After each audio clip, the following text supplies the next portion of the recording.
Class start करते हैं। आज का क्लास है ह्यूमन हार्ट का, और ह्यूमन हार्ट से पहले हम लोग सर्कुलेटरी सिस्टम पढ़ेंगे। सर्कुलेटरी सिस्टम का मतलब होता है कि पोषक तत्वों और न्यूट्रिशन को लेकर शरीर में एक जगह से दूसरे जगह पे जाना, और लेके जाने का काम ब्लड करता है, रक्त करता है। क्यों आवश्यक है? क्योंकि शरीर के प्रत्येक हिस्से में सब कार्य नहीं होते।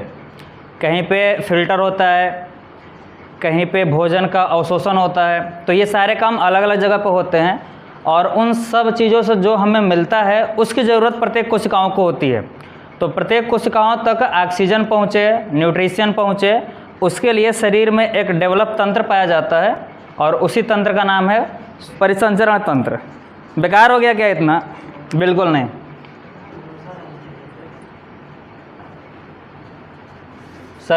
सर्कुलेटरी सिस्टम, इसमें भी इंक नहीं डाला। परिसंचरण तंत्र यानी कि सर्कुलेटरी सिस्टम।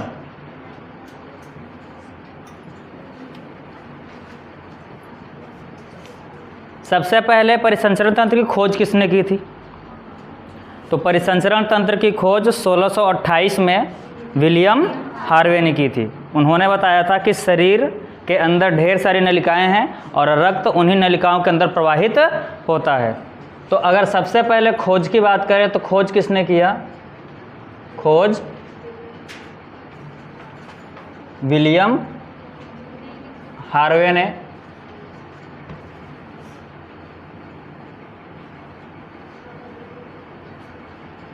और विलियम हार्वे कहाँ के रहने वाले थे? ब्रिटेन के रहने वाले थे। एक ब्रिटिश वैज्ञानिक थे और उन्होंने इसकी खोज की थी। उन्होंने बताया कि जो परिसंचरण तंत्र है हमारे शरीर में ढेर सारी नलिकाओं का एक जाल है। क्वेश्चन अगर पूछेगा कि सर्कुलेटरी सिस्टम की खोज किसने की, तो क्या नाम बताओगे? William Harvey. ईयर भी लिख देना, कितना? 1628। अब बात आती है कि शरीर में सर्कुलेटरी सिस्टम क्या ह्यूमन के अंदर केवल होता है, ह्यूमन के बॉडी में केवल होता है? ऐसा नहीं है। गाय में भी होता है, कुत्तों में भी होता है, अनेक प्रकार के जो जानवर हैं सब में लगभग सर्कुलेटरी सिस्टम होता है। किन में होगा? जिनके अंदर कशेरुकी यानी कि वर्टिब्रेटा, नोटोकॉर्ड होगा, उनके अंदर ये प्रोसेस होता है सर्कुलेटरी सिस्टम की। लेकिन क्या जिनके अंदर नसें नहीं होती, क्या उनके अंदर ब्लड वगैरह नहीं होता है? तो सर्कुलेटरी सिस्टम दो टाइप के। कितने टाइप के? इसके दो प्रकार हम करेंगे। कौन कौन से? ओपन सर्कुलेटरी सिस्टम और दूसरा क्लोज्ड सर्कुलेटरी सिस्टम। ओपन का मतलब ये होता है कि उनके पास कोई भी नलिका मौजूद नहीं है। जैसे कि हमारे शरीर में आर्टरी है, वेन है, ढेर सारी चीज़ें हैं, और वो मिलकर के एक पूरे तंत्र का निर्माण करते। तंत्र का मतलब क्या समझते हो? तंत्र का मतलब ये है कि छोटे छोटे ढेर सारे ऑर्गन मिलाकर के एक ऑर्गन सिस्टम बनाएं, उसी को हम लोग एक कंप्लीट तंत्र बोलते हैं। तो शरीर के अंदर जो तंत्र होता है वो ढेर सारे अंगों से मिलकर बना होता है। जैसे कि ह्यूमन के अंदर अगर सर्कुलेटरी सिस्टम की बात करें तो कौन कौन से अंग मिलेंगे इसमें? आपका ब्लड होगा, आपके अंदर आर्टरी है, वेन है, ये मिलेंगे उसके अंदर, और सबसे मेन ऑर्गन जो है आपका हार्ट है, जो कि इन सब को कंट्रोल करता है, क्योंकि उसी के अनुसार ये सारी चीज़ें चलती हैं। तो 3-4 ऑर्गन मिलेंगे तब जाके क्या बनेगा आपका सर्कुलेटरी सिस्टम। तो जिनके पास ओपन सर्कुलेटरी सिस्टम होता है उनके पास में कोई भी नस नहीं होती, पूरे शरीर के अंदर ब्लड ऐसे घूमता टहलता रहता है। जैसे कि तिलचट्टे का नाम सुने हो? कॉकरोच बोलते हैं ना उसको, कॉकरोच। बटरफ्लाई का नाम सुना है? बटरफ्लाई के अंदर भी यही सिस्टम पाया जाता है। कुल मिला के जो इंसेक्ट्स होते हैं ना, तो इंसेक्ट्स के अंदर भी वही चीज़ें होती हैं। कौन सी? ओपन, पूरा ब्लड खुले तंत्र में पाया जाता है, कोई स्पेशल से नली नहीं होती। और भी याद रखना, अगर हमने क्लोज सर्कुलेटरी सिस्टम की बात की तो इसके दो टाइप होते हैं। दो टाइप क्या? इसके 3 भाग हम कर सकते हैं। कितने भाग? 3 भाग। कौन कौन से? सर्कुलेटरी सिस्टम में जो क्लोज होता है उसमें 3 टाइप से सर्कुलेशन होता है। एक बार सिंगल सर्कुलेशन होगा, एक बार डबल सर्कुलेशन होगा, और डबल सर्कुलेशन होगा तो ज़रूरी नहीं है कि हर बार कंप्लीट ही हो। एक बार इनकम्प्लीट डबल सर्कुलेशन होगा और एक बार कंप्लीट डबल सर्कुलेशन होगा। जो मोलस्का प्राणी होते हैं, मोलस्का कक्षा 9 में तुम लोग पढ़े होगे, उनके अंदर में ये वाला पाया जाता है, और ये पाया जाता है स्पेशल किसमें, वर्टिब्रेटा में। किसमें, वर्टिब्रेटा। वर्टिब्रेटा का मतलब होता है कि शरीर के अंदर एक ऐसी रॉड हो जो उस शरीर को सीधा रहने में मदद करे। एक रॉड की होती संरचना आपके रीढ़ की हड्डी के साथ में होती है, उसी क्या बोलते हैं हम लोग, नोटोकॉर्ड बोलते हैं। और नोटोकॉर्ड जिसके अंदर होता है उसे हम क्या नाम देते हैं, वर्टिब्रेटा। एक सीरीज में लिखने वाला हूँ और देखना कि हम लोग कैसे डेवलप हुए थे। सबसे पहले जो वर्टिब्रेटा में बने थे वो फिश थे, जो मछलियाँ थी वो सबसे पहले बनी हुई थी। मछलियों के बाद में थोड़ा सा और डेवलप हुए तो एम्फीबियन बने।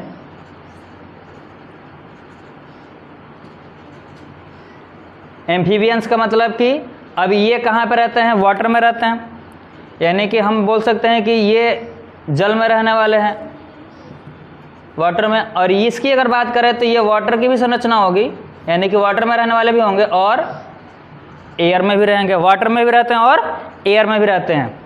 ये थोड़ा सा और डेवलप हुए एम्फीबियंस, तो रेप्टाइल बने। और जो रेप्टाइल्स थे ये थोड़े से इससे एडवांस क्वालिटी के थे। इससे और आगे चले तो बर्ड्स बने, और यहीं से रेप्टाइल से क्या बने हैं, मैमल्स बने हैं। ह्यूमन किसके अंदर आता है, मैमल्स के अंदर आता है, यानी कि वे जीव जो कि डायरेक्टली बच्चे को जन्म देते हैं, न कि किसी अंडे को जन्म देते हैं। बात समझ में आ रही है क्या? अगर मैमल्स की बात करें तो क्या नाम बताओगे इनका, कौन से जीव जो डायरेक्ट बच्चे को जन्म देते हैं, और बाकी सब ऐसे नहीं होते। कैटेगरी अलग की गई है, मैमल्स नाम दिया गया है, तो इसका मतलब स्तनधारी होता है। स्तनधारी का मतलब कि बच्चे को दूध पिलाने वाले, और बच्चे को दूध वही पिलाते हैं जो डायरेक्टली बच्चे को जन्म देते हैं। तो जो क्लोज सर्कुलेटरी सिस्टम होता है उसमें 3 टाइप। पहला कौन सा, सिंगल सर्कुलेटरी सिस्टम, और सिंगल में कौन सी चीज़ें आएंगी, फिश आएंगी। और एक होता है डबल। डबल बट कैसा रहेगा, incomplete. Double incomplete circulatory system किस में पाया जाता है, इन दोनों प्राणियों में पाया जाता है। कौन कौन से में, एम्फीबियन में और रेप्टाइल्स में। फ्रॉग जानते हो ना, मेढक एम्फीबियन है, उसके अंदर पाया जाता है। तो क्या लिख सकते हैं यहाँ पे, कौन कौन से, एम्फीबियन और रेप्टाइल्स। इन दोनों में कौन सा चीज़ पाया जाता है, इनकम्प्लीट डबल सर्कुलेशन। और जो तीसरा होता है कंप्लीट डबल सर्कुलेशन।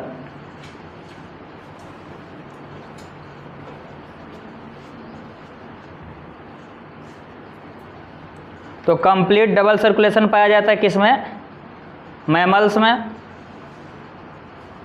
और किस में, बर्ड्स में पाया जाता है। तो क्या ये सर्कुलेटरी सिस्टम समझ में आया क्या? मेनली सर्कुलेटरी सिस्टम कितने टाइप के होंगे, 2 टाइप के। कौन कौन से, एक ओपन सर्कुलेटरी सिस्टम, मतलब कि उसमें कोई भी नलिका मौजूद नहीं है, और दूसरा क्लोज सर्कुलेटरी सिस्टम। और क्लोज सर्कुलेटरी सिस्टम का मतलब क्या होता है कि वहाँ पे नलिकाएं पाई जाएंगी और ब्लड उन्हीं के अंदर प्रवाहित होगा। जैसे कि अगर कोई नली है, उस नली से अगर ब्लड बाहर ना जाए तो समझ लेना कि ब्लड एक बंद जगह पे है। हमारे शरीर में जो नसें होती हैं, ब्लड के कॉर्पसेल्स उसको छेद करके बाहर नहीं जाती। तो इसलिए हम बोलते हैं कि हमारे शरीर के अंदर कैसा परिसंचरण तंत्र है, क्लोज्ड है, बंद परिसंचरण तंत्र है।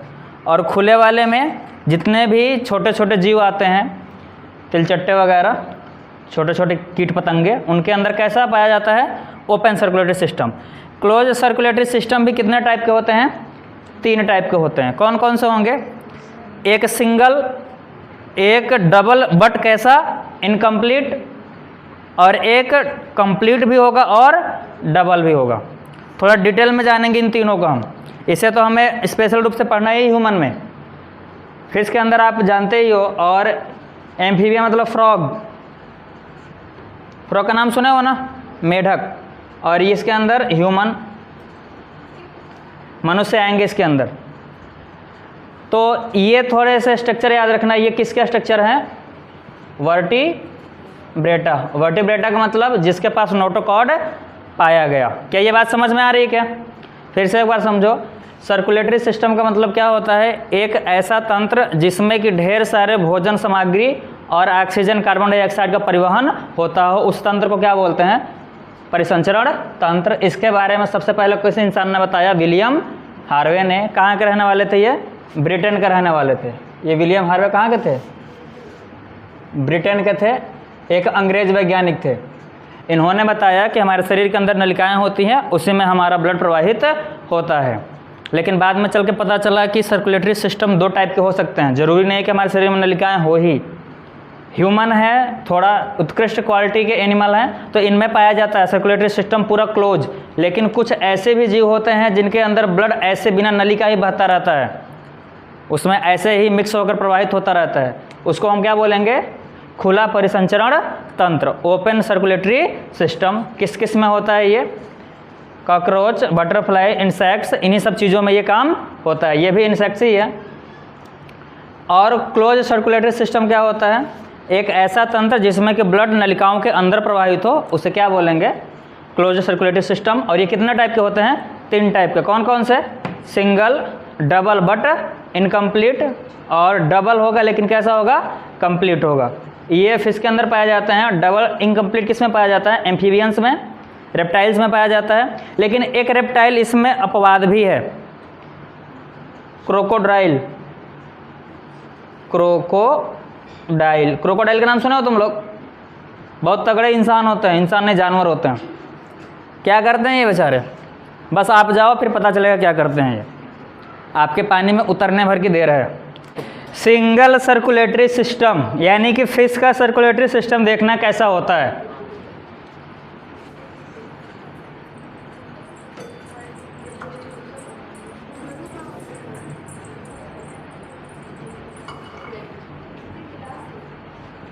Single circulatory system. और किसके अंदर पढ़ना है हमें, फिश के अंदर कैसा होता है। अगर ये मान ले कि फिश है, मानना पड़ेगा ऐसी तो होती नहीं है, नहीं होती ऐसी, थोड़ी पेटू टाइप की है, ऐसी होती है ना मछली, होती है, मानना पड़ेगा। अरे मान लो कि मछली है, एक ठो आँख है इसकी, मछली कई आँख होती है, गिने हो, ठीक है, लेकिन एक साइड से देखोगे तो एक ही दिखेगी। मान लेते हैं कि यहाँ पर एक अच्छा खासा इसके पास गिल्स है, यहाँ पर क्या है इसका गिल है, और यहाँ पर मान लेते हैं इसका हार्ट है, यहाँ पर इसका क्या है हार्ट है। और मछली का जो हार्ट होता है ना, वो डबल चैम्बर का होता है। मतलब किसमें कितने चैम्बर होते हैं, 2 कोष्ठ होते हैं। और 2 कोष्ठ होते हैं तो उसमें एक एट्रियम होगा और एक वेंट्रिकल होगा, एक अलिंद होगा और एक निलय होगा। एकदम सिंपल सा इसका स्ट्रक्चर है। यहाँ से ब्लड आएगा और पूरे शरीर में ऐसे टहलता घूमता चला जाएगा, और फिर वापस से आकर के ये किस भाग में खुलेगा, अलिंद में खुलेगा। ठीक है, अब देखो क्या क्या बनता है। ये वेंट्रिकल है और ये एट्रियम है।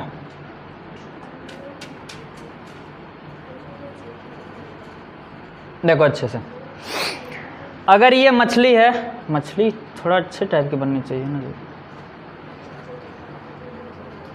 ये ठीक ठाक नहीं है। ये मछली है, काम भर की है, काम भर का मतलब कि खाने काम भर का मत बता देना। इसमें एक ऐसा हार्ट है जो कितने चैम्बर का है, 2 चैम्बर्ड हार्ट है इसके पास। कितने चैम्बर का है, 2 चैम्बर का। और 2 चैम्बर में से कौन कौन से चैम्बर होंगे, एक चैम्बर एट्रियम होगा और दूसरा चैम्बर कौन सा होगा, वेंट्रिकल होगा। एट्रियम के अंदर पूरा का पूरा जो CO2 युक्त तो ब्लड होता है वो आएगा, और वो आने के बाद में जब यह वेंट्रिकल में जाएगा तो इसको धीरे से पुश कर दिया जाएगा कहाँ पर, गिल्स के पास में।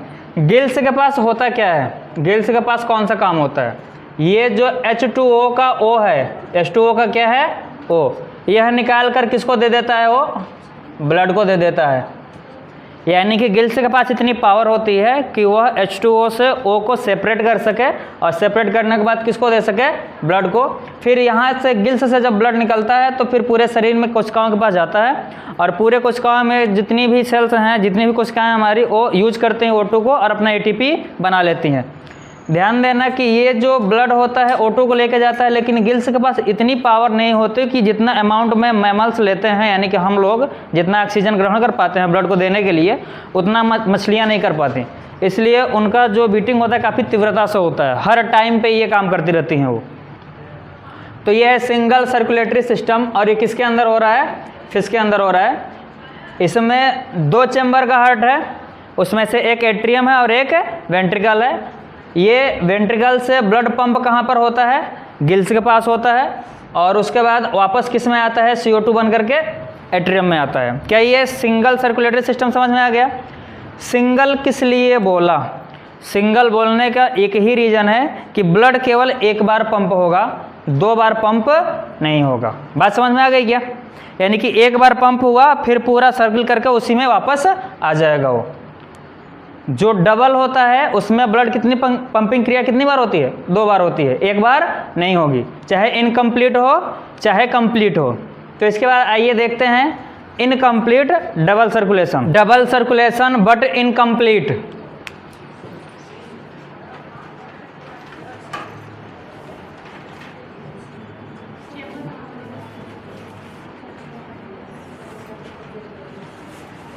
इनकम्प्लीट डबल सर्कुलेशन किस में होता है, ये 2 चीज़ों में होता है। कौन में, किस में, किस में, एम्फीबियंस और reptiles.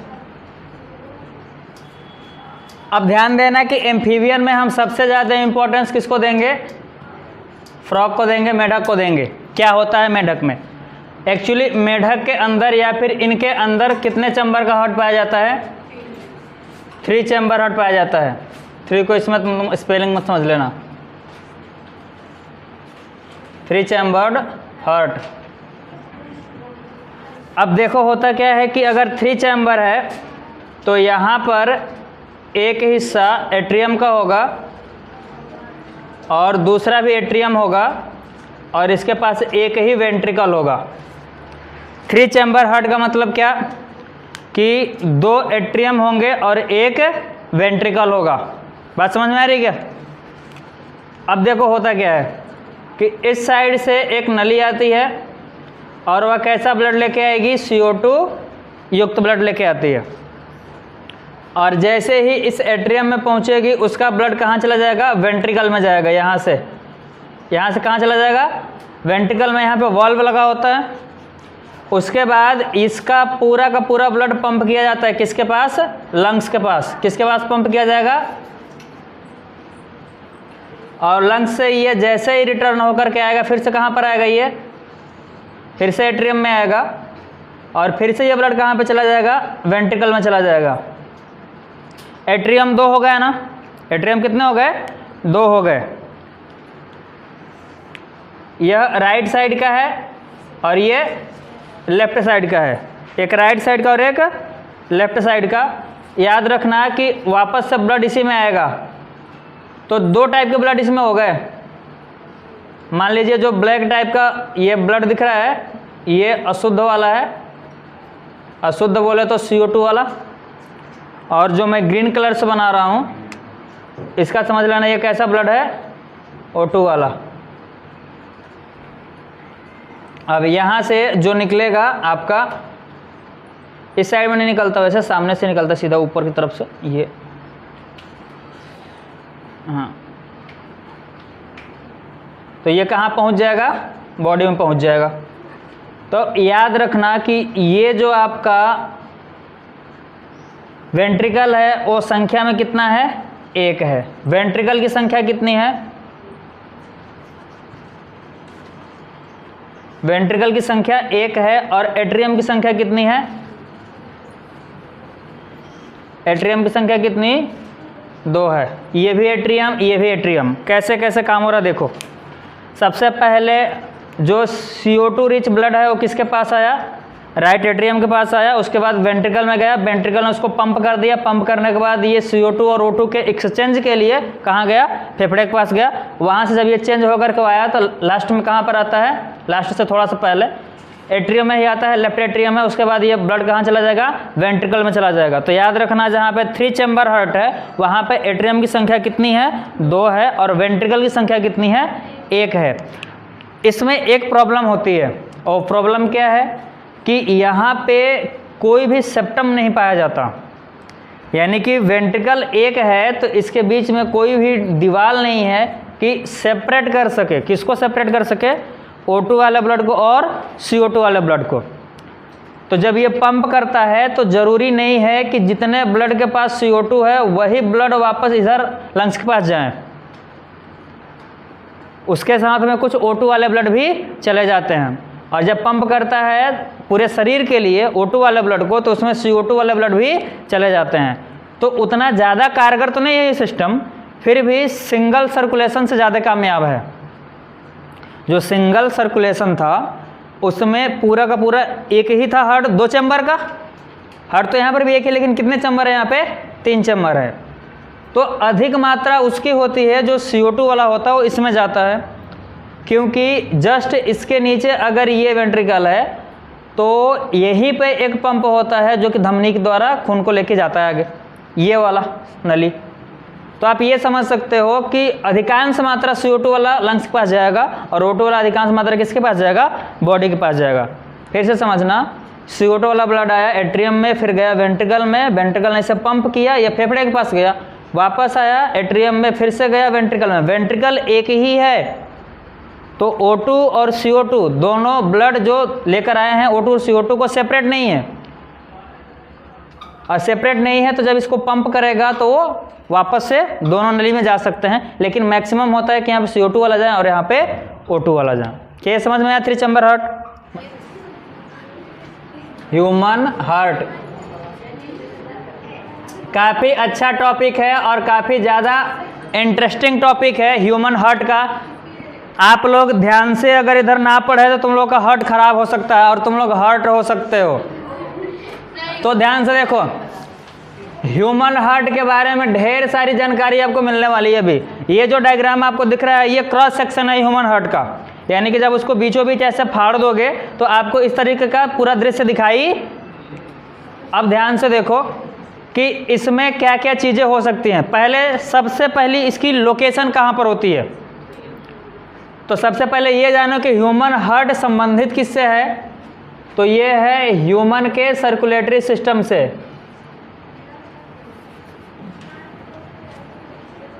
Human circulatory system,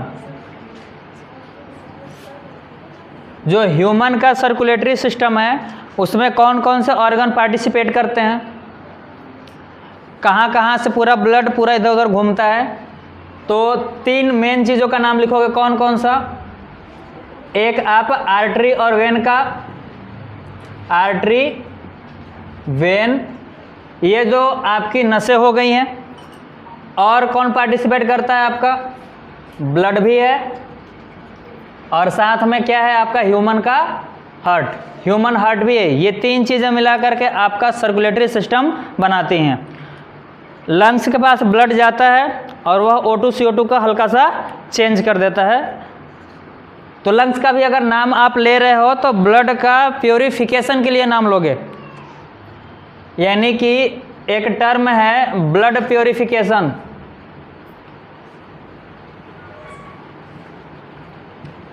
blood purification कौन करता है? किसका नाम लोगे? फेफड़े का, लंग्स का। और कहीं इस बात से कंफ्यूज मत होना कि किडनी हमारे ब्लड को शुद्ध करती है। शुद्ध होने का मतलब क्या है? प्योरिफिकेशन का मतलब क्या है? किसका चेंज? O2 और CO2 का चेंज। इसी को क्या बोलते हैं? प्योरिफिकेशन।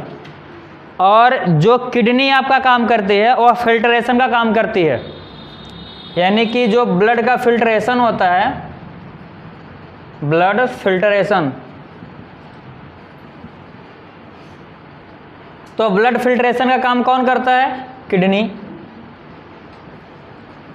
किडनी कौन सा काम करती है?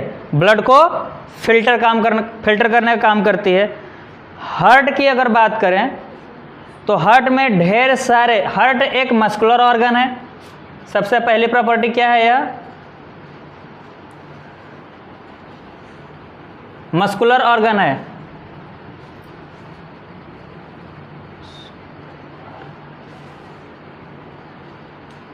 मस्कुलर ऑर्गन का मतलब कि केवल और केवल इसमें क्या है? मांस पेशियां हैं, कोई भी हड्डी इन्वॉल्व इसमें नहीं होती। और जो हार्ट की सेल होती है, हार्ट सेल को नाम क्या देते हैं? बताओ। Cardiac cell. हार्ट की सेल का नाम क्या है? Cardiac cell. और जो हार्ट की स्टडी है वो क्या कहलाती है? Study of heart. वो क्या कहलाती है? कार्डियोलॉजी। कार्डियोलॉजी का मतलब क्या होता है? हृदय का अध्ययन। और जो हृदय का बहुत बड़ा डॉक्टर होता है उसका नाम क्या देते हैं? कार्डियोलॉजिस्ट। याद है ना? क्या लिख सकते हो? डॉक्टर ऑफ या फिर स्पेशलिस्ट ऑफ हार्ट क्या कहलाता है?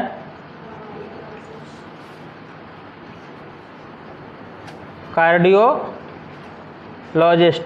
कार्डियोलॉजिस्ट का मतलब हृदय का स्पेशलिस्ट व्यक्ति। और अगर लोकेशन की बात करें, इसके लोकेशन की बात करें अगर, तो हार्ट की लोकेशन कहाँ पर होती है? दोनों फेफड़ों के बीच में, और उसको मीडियास्टिनम कहते हैं। लोकेशन कहाँ पर होगी इसकी?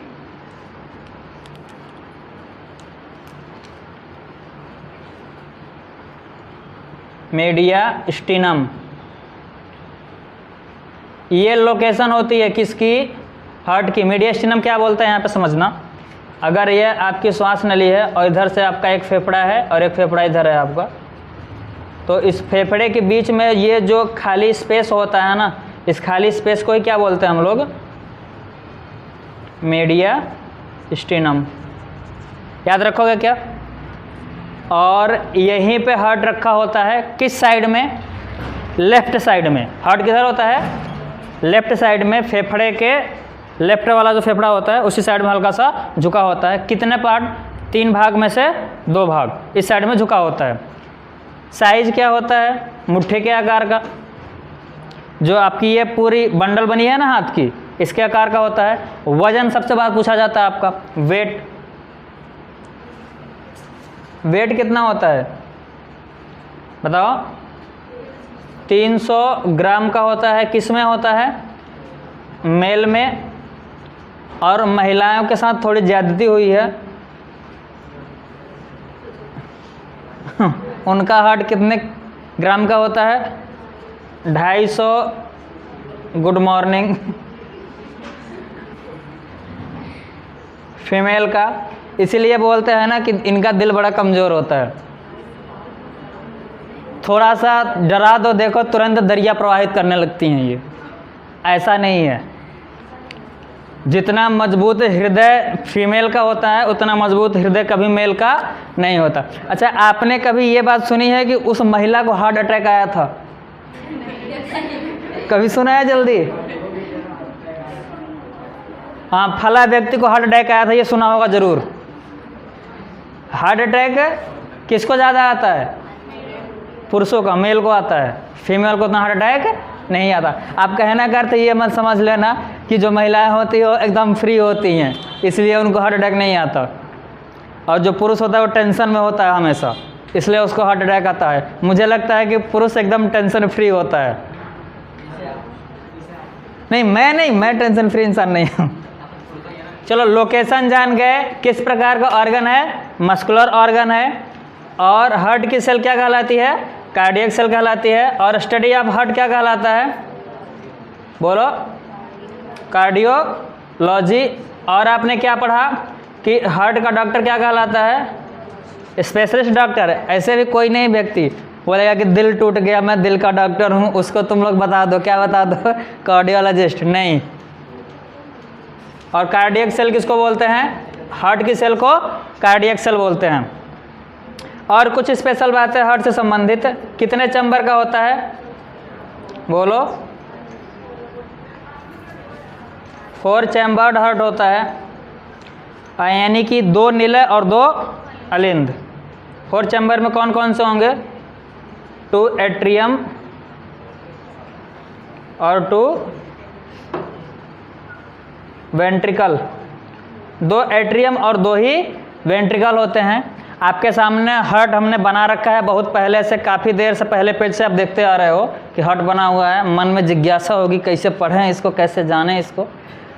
और उतावलापन आपका धीरे धीरे ख़त्म होगा। यहाँ पर मैं आपको हार्ट के सारे पार्ट्स को एक एक करके बताने वाला हूँ। दांत बंद करने मरबो करूँगा तुम लोगों को। चलो, इसको इतना नोट कर। ये जो एवरेज है वेट का, यह लगभग है, ये आपको फिक्स वैल्यू नहीं मिलेगी। कोई व्यक्ति बड़ा भी हो सकता है, छोटा भी हो सकता है। ह्यूमन हार्ट जिसका वजन लगभग 300 ग्राम पुरुषों में और 250 ग्राम महिलाओं में होता है। लगभग होता है, आप ये मत समझिएगा कि हाँ वो फिक्स होता है, 300 ग्राम तोलेंगे तो आ जाएगा। कम ज़्यादा भी हो सकता है, और तुम लोगों का तो बहुत ज़्यादा कम ज़्यादा होगा। मुझे क्यों पता है ऐसा? क्योंकि तुम लोग हमेशा बतियाते रहते हो इधर उधर, तो कम ज़्यादा तो होगा ना। चलो, ह्यूमन हार्ट के स्ट्रक्चर की बात करते हैं। कौन कौन से पार्ट हैं और क्या क्या नाम है? तो सबसे पहले एक तरफ से अगर हम उसके फंक्शंस की बात करें तो उसके अनुसार हम नाम लिखना स्टार्ट करेंगे। उससे पहले आप 4 भागों का नाम जान लो। ये वाला भाग कौन सा है? एट्रियम का। ये वाला भाग भी किसका है? एट्रियम का। ये वाल्व के बाद में ये वाला जो भाग है वो वेंट्रिकल का, और ये भाग भी किसका है? वेंट्रिकल का है। तो 2 एट्रियम और 2 वेंट्रिकल।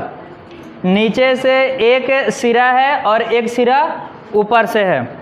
महासिरा नाम देंगे क्योंकि सारे सिराओं को कलेक्ट करके ब्लड यही लेके आती है। तो इसका नाम क्या है?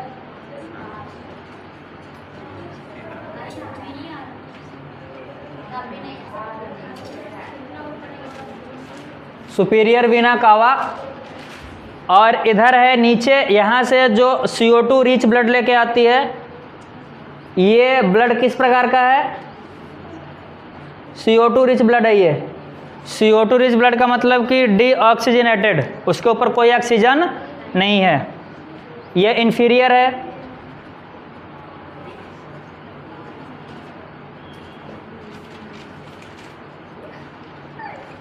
इन्फीरियर वीना कावा।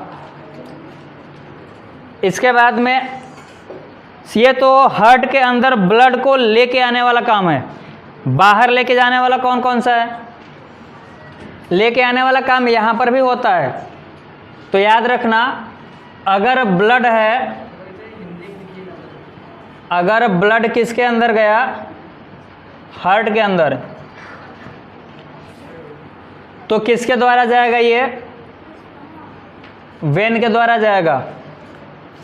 और हार्ट से बाहर अगर ब्लड गया पूरे बॉडी में तो किसके द्वारा जाएगा? हो जाएगा आर्टरी के द्वारा। ध्यान दीजिएगा, अगर हार्ट के अंदर ब्लड जा रहा है, पूरे बॉडी से ब्लड किसके अंदर जा रहा है? हार्ट के अंदर, तो किसके द्वारा जाएगा? वेन के द्वारा जाएगा। और अगर हार्ट से बाहर जा रहा है तो किसके द्वारा जाएगा? आर्टरी के द्वारा जाएगा। यहाँ से ब्लड आ रहा है हार्ट के अंदर, यहाँ से भी आ रहा है। ब्लड आ कहाँ पे रहा है? तो जिस हिस्से में ब्लड आ रहा है उसका नाम क्या है?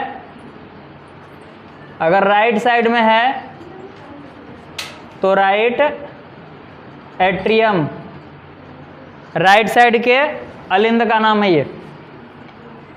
और अगर बात करें हम नीचे वाले का, तो ब्लड यहां से आने के बाद यहां पर प्रवेश करेगा और इसका नाम क्या होगा? Right ventricle. ब्लड वीना कावा सुपीरियर और इंफीरियर द्वारा कहां पर आया? एट्रियम में। कौन से एट्रियम में? राइट एट्रियम में। उसके बाद ब्लड कहां पे गया? राइट वेंट्रिकल में। जिस वाल्व से होकर के जाता है वहां पे 3 लेयर्स की गट होती है, उसको ट्राइकुस्पिड वाल्व बोलते हैं। इस वाल्व का नाम क्या है? इस वाल्व का नाम है ट्राइकुस्पिड वाल्व। और ध्यान दीजिएगा कि एक वाल्व इस नली में भी है जो ब्लड को लेके फेफड़े के पास जाती है। अगर ब्लड को लेके फेफड़े के पास जा रही है तो फेफड़े का शब्द पल्मोनरी से संबंधित होता है।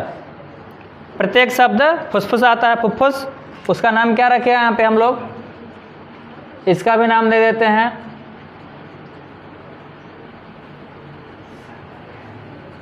पल्मोनरी। और बाहर जा रही है तो बाहर जा रही है तो क्या नाम देंगे? आर्टरी। हमने आपको क्या बताया कि हार्ट से अगर ब्लड कहाँ गया? बाहर गया, तो किसके द्वारा जाएगा? आर्टरी के द्वारा जाएगा। तो ये फेफड़े के अंदर जा रहा है तो पल्मोनरी आर्टरी होगा। और इसका जो गेट है यहाँ पे, उसको पल्मोनरी वाल्व बोलते हैं। इस गेट को क्या नाम देंगे?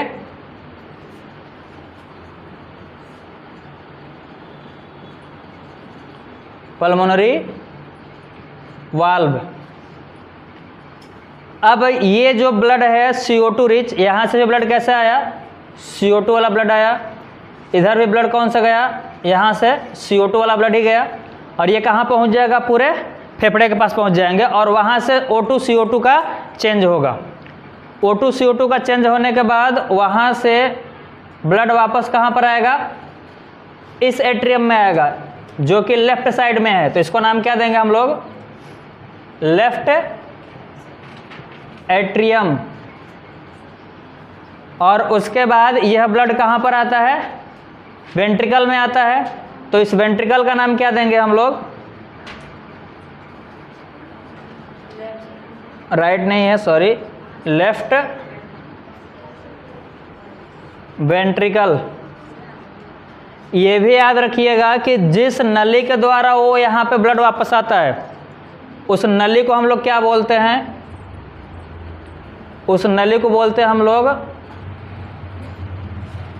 Pulmonary vein. फेफड़े से आने वाले जो नस होंगी उनका नाम क्या देंगे हम? पल्मोनरी नाम देंगे। और जो जाता है फेफड़े में उसका भी नाम क्या देंगे हम लोग? पल्मोनरी नाम देंगे। यहाँ से जब ब्लड वापस आएगा इसमें और उसके बाद इस वाल्व से होके जाएगा, तो इस वाल्व का नाम क्या है? बाइकुस्पिड वाल्व।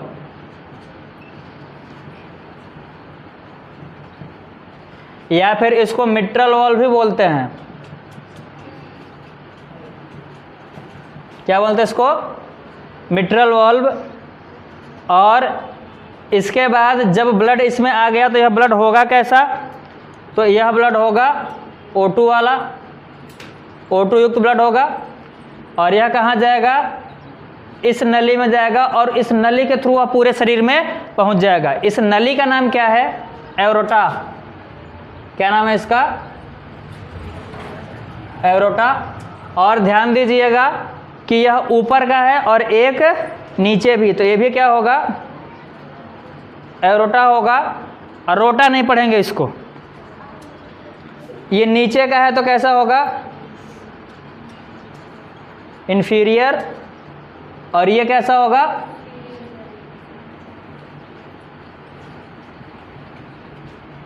सुपीरियर। 2 हो गए। इसके बाद अगर हम इसके कवरिंग की बात करें, सबसे बाहर की जो कवरिंग होती है, इसका नाम होता है पेरिकार्डियम। पेरिकार्डियम। और पेरिकार्डियम के भी 2 लेयर होते हैं। पेरिकार्डियम कितने लेयर होते हैं? 2 लेयर होते हैं। जो बाहर का लेयर होगा, जो बाहर का लेयर होता है और जो अंदर का लेयर होता है, दोनों के अलग अलग नाम हैं। एक होता है फाइब्रस और एक होता है सिरोस। और सिरोस वाला सबसे बाहर का लेयर होता है और फाइब्रस वाला अंदर का होता है। सिरोस के भी 2 पार्ट हो जाते हैं और इनके बीच में फ्लूइड भरा रहता है। जैसे पेरिकार्डियम के लेयर्स हैं ना, तो अगर पेरिकार्डियम को अगर मैं ऐसे बाहर निकालें तो इसके बीच में ऐसा कोई जगह होता है, इस जगह के अंदर फ्लूइड भरा होता है। इस पूरे लास्ट वाली कवरिंग के बीच में क्या होता है? फ्लूइड। इसको हम लोग पेरिकार्डियम वाला फ्लूइड बोलते हैं। लिख लेंगे पेरिकार्डियल फ्लूइड। और इस पेरिकार्डियम के अंदर का जो लेयर है, उस लेयर का नाम क्या है? तो इस लेयर का नाम है मायोकार्डियम। और जो सबसे इंटरनल लेयर है, अंदर का एकदम, इसको क्या बोलते हैं हम लोग?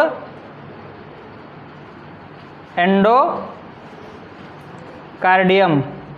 तो अगर आपसे कवरिंग पूछे तो ये कवरिंग कितने पार्ट के हो गए? इसके कवरिंग के 3 पार्ट। कौन कौन से? पेरिकार्डियम, मायोकार्डियम और एंडोकार्डियम। सबसे मोटा थिक लेयर किसका होता है? मायोकार्डियम का, जो कार्डियक मसल्स के द्वारा बनता है। किसके द्वारा बनता है? कार्डियक मसल्स के द्वारा बनता है। यहाँ पे SA नोड होता है। यहाँ पर क्या होता है? SA node.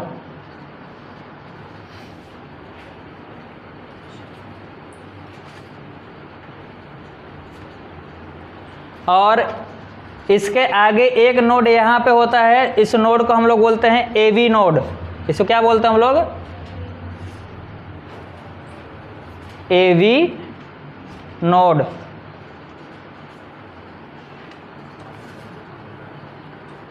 आगे चल करके यहाँ पे कुछ बंडल्स होते हैं जिसको हम लोग बंडल्स ऑफ हिज बोलते हैं। इस बंडल्स का नाम क्या होगा? इस बंडल का नाम क्या होगा?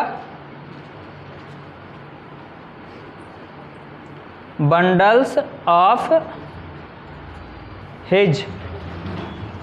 Bundles of his. आगे चल करके ये बंडल्स ऑफ हिज फाइबर में चेंज हो जाते हैं और वह फाइबर पुरकिंजे के नाम पर दिया गया है। पुरकिंजे फाइबर्स। आगे चल के इस पर ढेर सारे फाइबर्स ऐसे लगे होते हैं इसके अंदर। ऐसे ऐसे फाइबर्स बहुत ढेर सारे होंगे। तो इस फाइबर को क्या बोलते हैं हम लोग? इधर भी होते हैं और इधर भी होते हैं, ढेर सारे इसके अंदर। इस फाइबर को क्या नाम देंगे हम लोग? यहाँ पे जगह नहीं है, यहाँ पे नाम दे देते हैं। इस फाइबर को नाम क्या देंगे?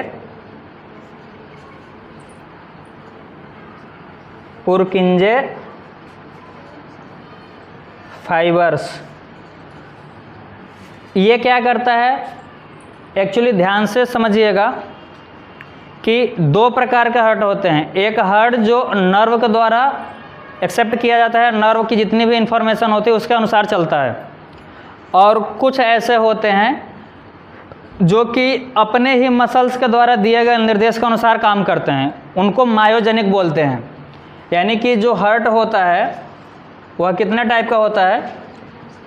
2 टाइप का। एक न्यूरोजेनिक। न्यूरोजेनिक का मतलब कि वह न्यूरॉन्स की बात मानेगा, आपकी बात, मतलब कि आपके मसल्स की बात वो नहीं मानने वाला।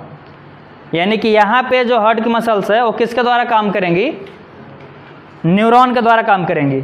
और जिसके पास न्यूरॉन के इन्फॉर्मेशन से कोई मतलब नहीं है, जो अपने ही मांसपेशियों के इन्फॉर्मेशन को आगे बढ़ाती हैं, उसको क्या बोलते हैं हम लोग? मायोजेनिक। मायोजेनिक का मतलब कि यहाँ पे ध्यान दीजिए, ऐसे नोड से जो इन्फॉर्मेशन निकलेगा, ये इन्फॉर्मेशन इस पूरे एट्रियम वाले वॉल को जाएगा और एट्रियम का जो वॉल होगा वो धीरे से संकुचित हो जाएगा, सिस्टोल हो जाएगा। और उसके बाद जब ये इन्फॉर्मेशन इस एवी नोड के पास जाएगा, एट्रियो वेंट्रिकुलर नोड बोलते हैं इसको, और इसको साइनो एट्रियम नोड बोलते हैं। वो इतना ज़्यादा इम्पॉर्टेंट नहीं है, बस आप SA नोड सुन लो और AV नोड। ये थोड़ा स्लो वर्क करता है और ये फास्ट वर्क करता है। इसका इन्फॉर्मेशन ये आगे चल के भेजता है, किसके पास भेजता है? बंडल्स ऑफ हिज के पास। उसके बाद वह कहाँ पहुँचता है आगे चल के? इसके पास, पुरकिंजे फाइबर्स के पास। और पूरा इन्फॉर्मेशन जब इस लेयर को पहुंचता है तो यह लेयर यहाँ से कॉन्ट्रैक्ट होना स्टार्ट हो जाता है, संकुचित होना शुरू हो जाता है। संकुचन और अनुशिथिलन, दो शब्द, डायस्टोल और सिस्टोल। इतना आप नोट करो, उसके बाद पढ़ाते हैं इसके आगे।